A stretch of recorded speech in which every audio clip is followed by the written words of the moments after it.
I, Sanjeev Khanna, देश के नए चीफ जस्टिस ऑफ इंडिया के तौर पर जस्टिस संजीव खन्ना ने पदभार ग्रहण कर लिया है। उन्हें राष्ट्रपति द्रौपदी मुर्मू ने पद एवं गोपनीयता की शपथ दिलाई।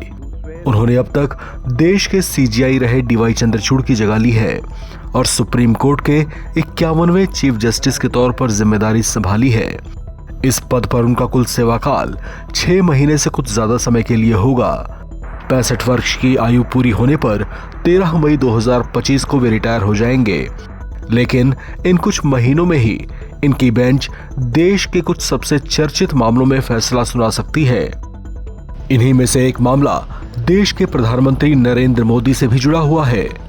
चलिए आपको बारी बारी से उन सभी बड़े केसेस की जानकारी देते हैं जिन पर देश के नए सीजीआई संजीव खन्ना की बेंच अपना फैसला दे सकती है।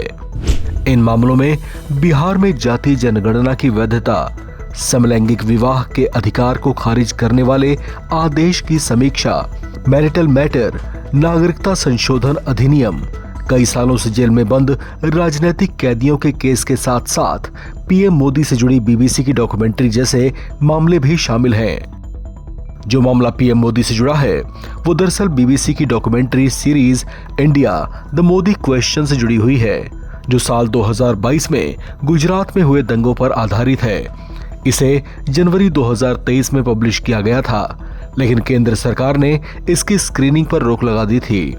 आरोप लगाया गया था कि बीबीसी पीएम नरेंद्र मोदी की छवि खराब करने की कोशिश कर रही है। गुजरात दंगे के दौरान नरेंद्र मोदी गुजरात के सीएम थे। बीबीसी की डॉक्यूमेंट्री से जुड़ा मामला सुप्रीम कोर्ट में है, जिस पर आगे सुनवाई होनी है। संभावना जताई जा रही है कि नरेंद्र मोदी की छवि को खराब करने की कोशिश वाले इस मामले में जल्दी ही कोर्ट का फैसला आ सकता है। जस्टिस खन्ना अदालतों में लंबित मामलों की संख्या में कमी लाने पर जोर देते रहे हैं। इसके अलावा उनका जोर न्याय मुहैया कराने में तेजी पर रहता है। ऐसे में अब देखना होगा कि जजों की नियुक्ति पर कोलेजियम की सिफारिश में केंद्र सरकार की तरफ से देरी और अन्य मामलों में सरकार का रुख और सीजीआई की राय कैसी होती है। इसके आधार पर ही तय होगा कि सरकार के साथ उसकी ट्यूनिंग कैसी रहती है।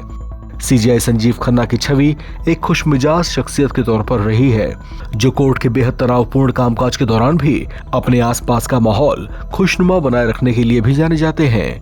इस पद पर इनका कार्यकाल बेशक कुछ महीने का ही रहने वाला है, लेकिन जिस तरह के मामले उनकी बेंच पर कोर्ट के रोस्टर में रहने वाले हैं, उसे देखकर यही लग रहा है कि उनका ये छोटा सा सेवाकाल भी खासा चर्चाओं में रहने वाला है। इस खबर में फिलहाल इतना ही। बाकी अपडेट्स के लिए आप बने रहें एनबीटी ऑनलाइन के साथ।